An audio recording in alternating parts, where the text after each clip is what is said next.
secuelas del viejo régimen.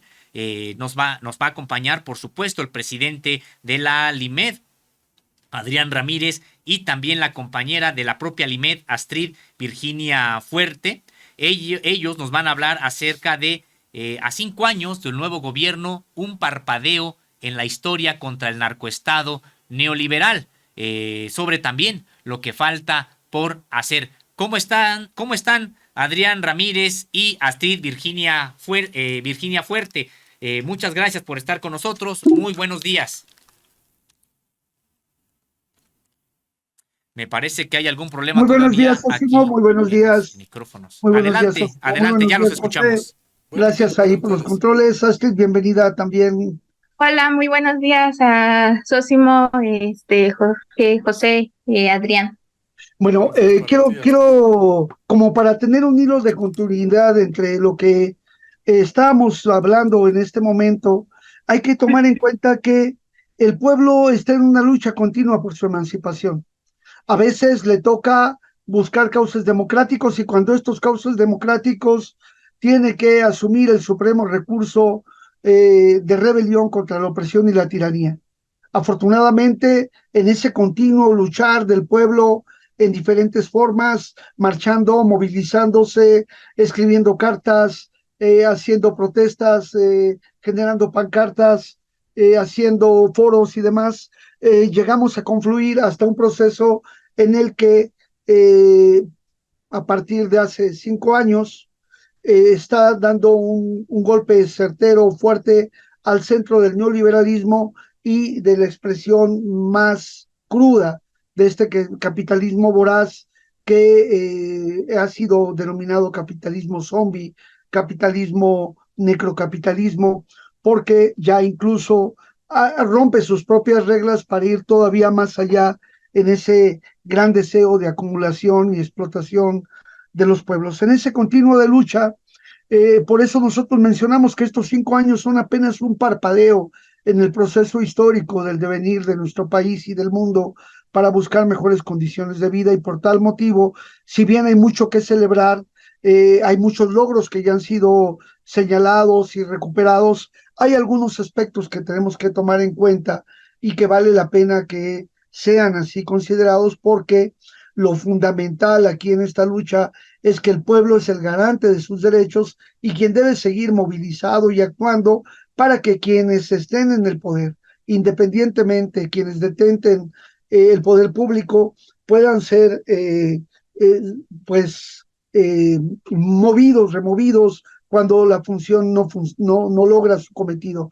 Pero hay algo que es todavía superior al poder público y son el poder real, que es el poder económico, el poder financiero, que controla también el poder militar y que subyuga y somete ahora a los estados-nación a su arbitrio. En este caso, ahí está muy focalizado, un sector de ese poder está avalando las políticas del gobierno actual, pero hay un pequeño sector recalcitrante que está actuando en contra de este poder y entonces hay una gran cantidad de ataques y es ahí donde tenemos nosotros como pueblos que seguir luchando para combatir estas situaciones. Hay saldos que han quedado de ese viejo régimen que tienen que ser resueltos y más allá de que nos satisfacen una serie de políticas que se están implementando y algunos resultados, también hay algunas cosas que hay que tomar en cuenta para que de esa manera podamos ir fortaleciendo con crítica, con esfuerzo de lucha, para que aquello que tiene que ser todavía mejorado y superado se pueda realizar. Y es por eso que cedería la palabra a Astrid para que nos comente. Sí, gracias, Adrián. Sí, pues a estos 5 años que llevamos ya de este gobierno, pues también primero hay que recalcar, perdón, que no es fácil terminar con más de una década de gobiernos neoliberales, ¿no? No es fácil desmantelar a este aparato de este narcoestado que ha imperado en México desde hace varios años, pero pues tampoco es imposible, ¿no? Y eso hay que remarcarlo puntualmente y hay que tenerlo muy presente. En primer lugar, debemos estar conscientes que fue casi un siglo en el que México estuvo gobernado por la derecha, ¿no? La democracia tuvo lugar, la democracia entre comillas tuvo lugar en México con gobiernos priistas, y lo digo entre comillas porque no puede haber democracia en un país donde no existía alternancia, donde un país que estaba gobernado por un solo partido, que era el que controlaba, el que movía las fichas a su antojo, donde ese partido creó instituciones bajo su idea y semejanza con el objetivo de mantenerse en el poder y disfrazarlo de democracia, ¿no? El claro ejemplo es la creación del IFE, ahora INE, con sus múltiples reformas que fueron ajustadas a momentos políticos pues de la época, ¿no? Para que ellos se pudieran mantener en el poder durante tanto tiempo. Hoy esas instituciones claramente pues se encuentran bajo otro contexto y otra coyuntura distintas, pero siguen manteniendo estos tintes neoliberales. Y yo quisiera remarcar en este sentido, en este análisis que hacemos de los 5 años de este gobierno, que en primer lugar, en materia de seguridad, quisiera apuntar que es uno de los temas que más debatimos, que más se discute en este gobierno. Pues quisiera apuntar como primer momento que hace 5 años Andrés Manuel recibió un país resquebrajado en términos de seguridad pública.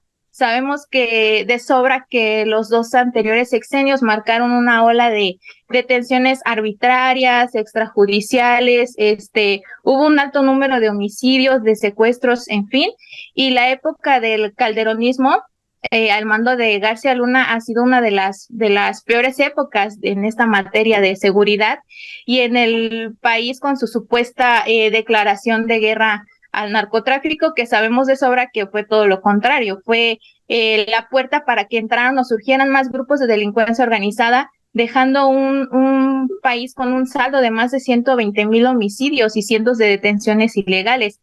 Y todo esto aunado también a lo registrado durante el gobierno de Enrique Peña Nieto, que también tuvo muchas detenciones arbitrarias y desapariciones, ha tenido pues como consecuencia que hoy este gobierno se está enfrentando a un grave problema del cual en estos 5 años no se ha podido minorar significativamente.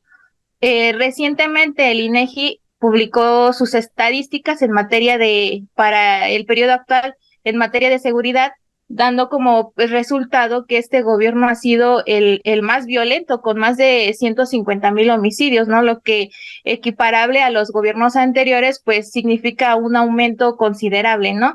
¿Y qué podría ir en aumento, dado que el periodo aún no concluye? Todavía falta un año, y pues obviamente estas cifras van a ir en aumento hasta que concluya este periodo. Y un grave problema que enfrenta este gobierno, además de los homicidios y el tema de delincuencia organizada, pues, y que tiene mucho que ver con esto claramente, pues es el tema de los feminicidios. Mucho se ha criticado de este gobierno que la forma en la que atiende el problema de los feminicidios, y claramente yo creo que en México todavía no se ha implementado un plan que contrarreste estos temas del feminicidio.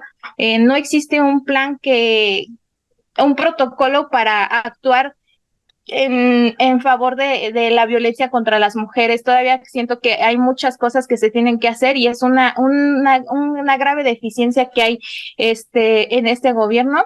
Ya que, bueno, en el primer trimestre de este año, del 2023, hubo tan solo 901 feminicidios en 3 meses. O sea, eso nos habla de una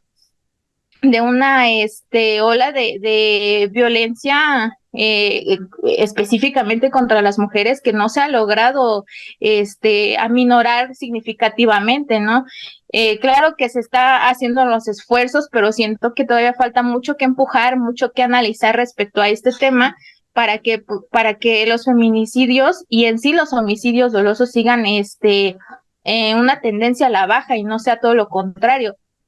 También lo que hay que destacar aquí es que el tema de la violencia contra las mujeres, pues claramente es un gran problema que tanto este gobierno como las instituciones encargadas de impartir justicia deben prestar mayor atención y actuar en favor de ello, ¿no? Para lograr contrarrestar todo esto. También otro tema muy importante que se maneja, bueno, que discutimos mucho sobre el quehacer de este gobierno es el tema de las desapariciones. Este es otro gran problema en materia de seguridad que se enfrenta actualmente el gobierno. Durante el primer trimestre de este año hubo un aumento del 20% más de desapariciones respecto al año anterior, ¿no? Entonces, ¿esto qué nos habla? Que en materia de seguridad, a pesar de los esfuerzos que se están haciendo, no se están logrando los resultados que se están esperando, a pesar de la creación de la Guardia Nacional, que sigue siendo un tema de debate en el Congreso y en la Suprema Corte, y a pesar de, aunque muchos no estén de acuerdo en este tema de que los militares estén tomando tareas de seguridad pública, pues también creo que son dos partes importantes para lograr contrarrestar el tema de seguridad en el país. Y esto en materia de seguridad, yo creo que sí hay algunas deficiencias que todavía se deben contrarrestar, que todavía se deben de analizar.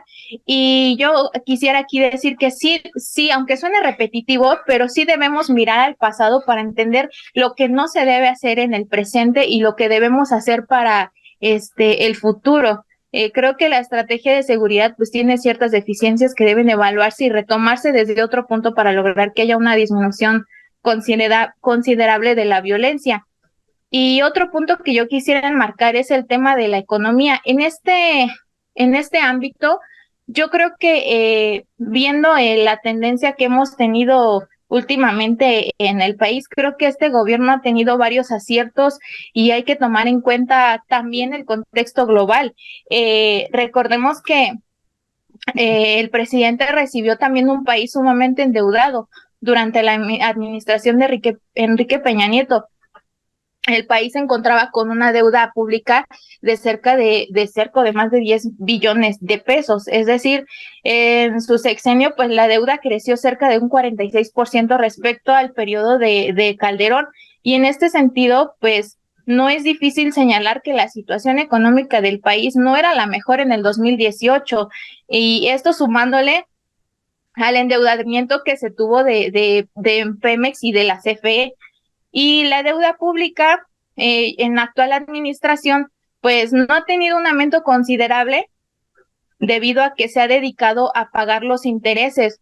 O sea, debemos dimensionar un poco de alguna manera lo que esto significa. La deuda del país va a seguir creciendo, esa no se está deteniendo. Conforme pasen los años, la deuda pública va a seguir aumentando. Y esto no quiere decir que el presidente haya pedido más dinero prestado, ¿no? Sino que, ¿por qué lo mencionó? Pues porque ni siquiera hemos podido pagar los intereses de la deuda, ¿no? Entonces, la deuda pues va a seguir creciendo hasta que se terminen de pagar tan solo los intereses, que es lo que el gobierno actual es lo que está haciendo, pagar los puros intereses de la deuda, más no la deuda en sí, ¿no?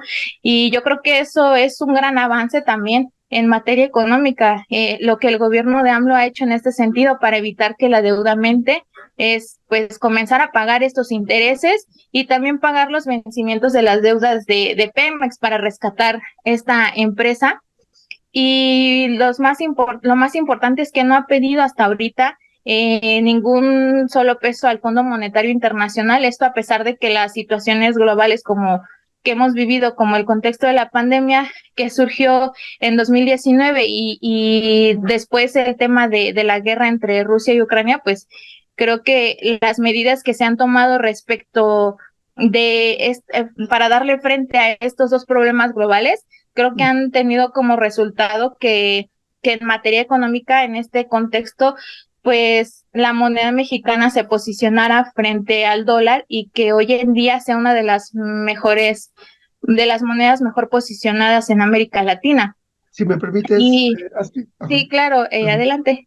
Sí, bueno, creo que hay una serie de elementos importantes que nos permiten encontrar cómo se recibe una administración, cómo se recibe un país y el tamaño de los problemas que es gigantesco y la necesidad de una participación social muy amplia para fortalecer el combate a la corrupción, el combate a las desigualdades tan tremendas que habían, y en ese sentido, en tan solo 5 años, ha logrado ponerse elementos novedosos de política que son incluso ya retomados a nivel internacional para tratar de atender.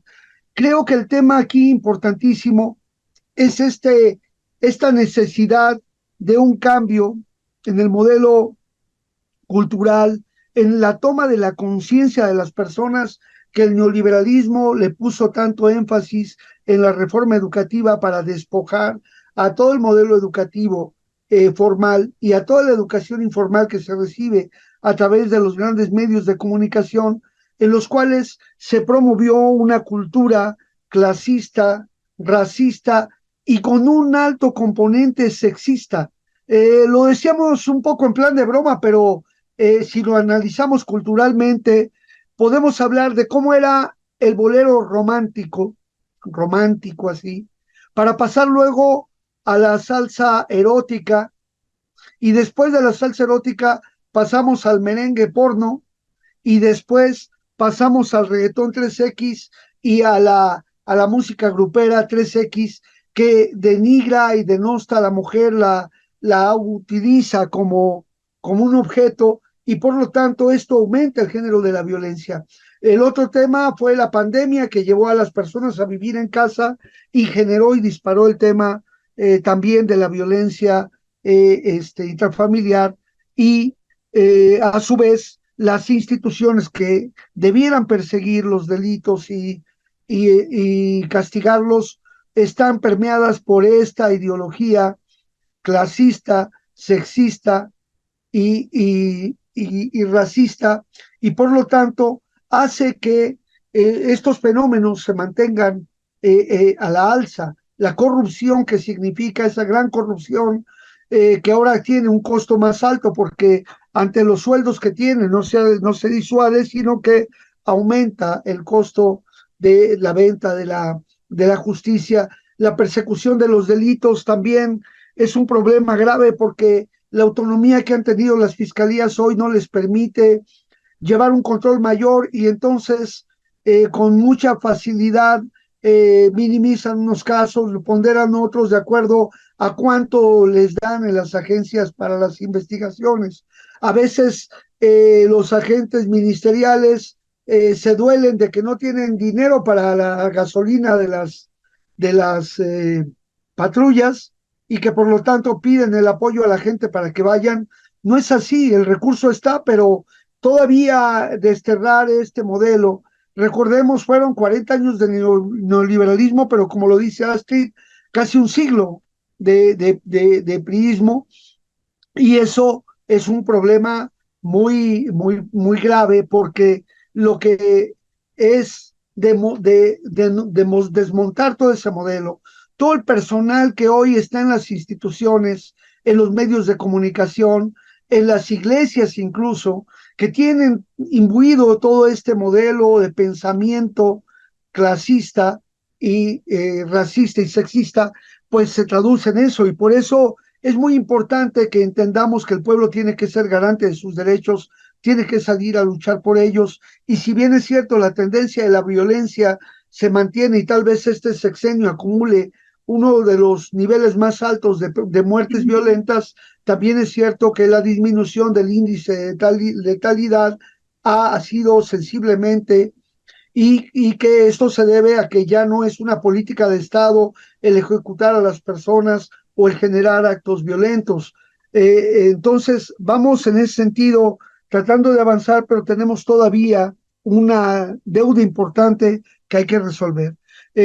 Por ejemplo, todo lo que significó la penalización de las personas, las penas, la violencia que llevaba a tener penas mucho más altas, nos deja un déficit muy grande en materia de justicia, porque hay un gran número de personas que están en prisión, que debieran estar libres y que tienen penalidades muy altas, y que lo único que sirven y benefician es a esos grupos de interés que acumulan grandes ganancias con el sistema penitenciario.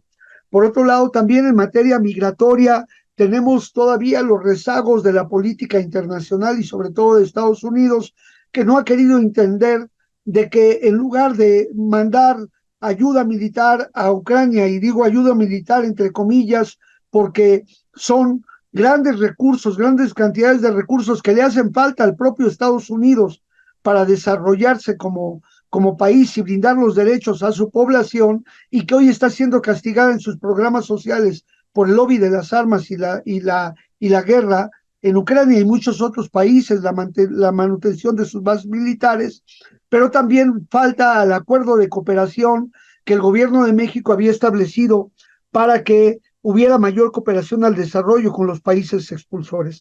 Pero hay temas de fondo que hay que tener en cuenta, y la Cancillería de nuestro país debe ser más proactiva para seguir avanzando en este proceso, porque eh, necesitamos que a igual trabajo, igual salario, es decir, en cualquier parte del mundo, las personas que tenemos un trabajo tengamos el mismo salario y las mismas prestaciones sociales.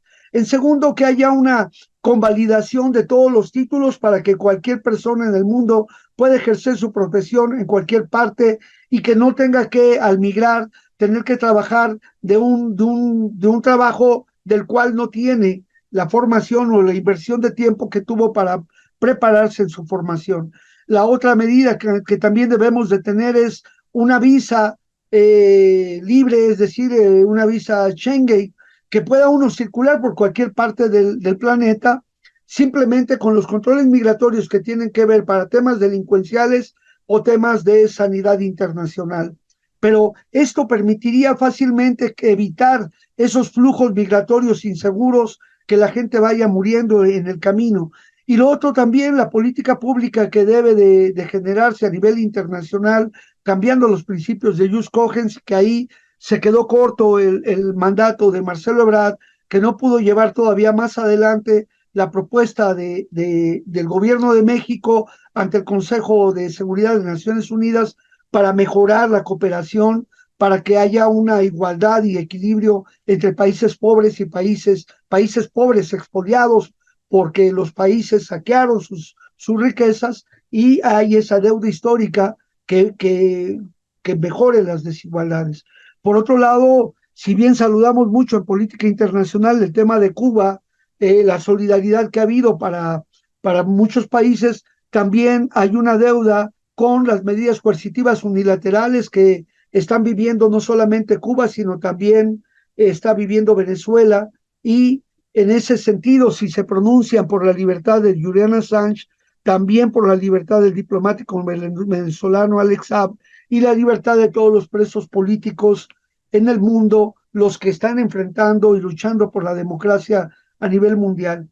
Es importante remarcar esto y decir que en materia de derechos humanos, la deuda todavía con el rezago que hay de tortura y sus secuelas, si bien no es responsabilidad del gobierno del Ejecutivo Federal, hay una responsabilidad del Poder Judicial y de las fiscalías, que se consideran entes autónomos, aunque siguen dependiendo del Poder Ejecutivo. Esos son los elementos fundamentales que hoy queremos traer con ustedes, amigos de Contralínea. Gracias, Sósimo. Gracias, José, por permitirnos estar el día de hoy. Pues muchas gracias a ambos, gracias a Adrián Ramírez y también a nuestra compañera Astrid. Pues gracias por haber estado con nosotros. Se nos ha acabado el tiempo. Solamente comentar que en materia que tiene que ver con la propia inseguridad que por supuesto padece todavía nuestro país, las cifras de los gobiernos anteriores estaban totalmente maquilladas, y que hay que recordar que hubo incluso un pacto con los medios de comunicación para que no hubiera ningún tipo de información en este sentido, supuestamente para no hacer apología de la violencia. Ese fue la justificación formal que dieron. En realidad, pues estaban tratando ya ellos mismos de ocultar el baño de sangre que habían generado en este país, y que por supuesto no se ha resuelto, pero me parece que hay una opción, y ya ha habido datos al respecto de que han ido bajando estas cifras. No quiere decir que el problema esté resuelto, como ustedes bien lo observan. pero señalar precisamente pues la propia responsabilidad Sósimo, de Sósimo, quienes, entre quisiera hacerte comillas, una pequeña acotación sobre esto porque es muy, sí, muy importante lo que adelante. mencionaste. Recordamos nosotros que el viejo régimen, este neoliberal, implementó a través de los medios de comunicación lo que nosotros dimos en llamar síndrome de anestesia colectiva inducida, es decir, acostumbrar a la población a este estado de cosas diciendo que no solamente era lo necesario, sino que era benéfico para nuestro país. El saqueo de las instituciones, de la venta de nuestros recursos naturales, de las empresas, el tema de la violencia y las ejecuciones y demás, eso lo promovían para que la gente quedara anestesiada colectivamente ante un estado de cosas tan grave y por el contrario, ahora ellos lo que hacen es azuzar y destacar todo aquello que busca que las personas se molesten, se enojen y ese pacto que habían hecho hoy lo han roto. Y bueno, por un lado ganamos en el término de que logramos que hoy estemos más atentos de que la participación cada vez sea mayor y insistimos mucho que todos somos garantes de nuestros derechos y los derechos se conocen y se defienden. Gracias, Osimo, gracias, José. Pues muchas gracias, Adrián, muchas gracias, Astrid, Virginia Fuerte, ambos de la Liga Mexicana por la Defensa de los Derechos Humanos. Saben que apreciamos mucho todo el trabajo que la propia Limed está haciendo, además de acompañamiento, de documentación, de análisis. Pues que tengan buen fin de semana. Muy buenas tardes para ustedes. Gracias, que tengan buen día. Bye.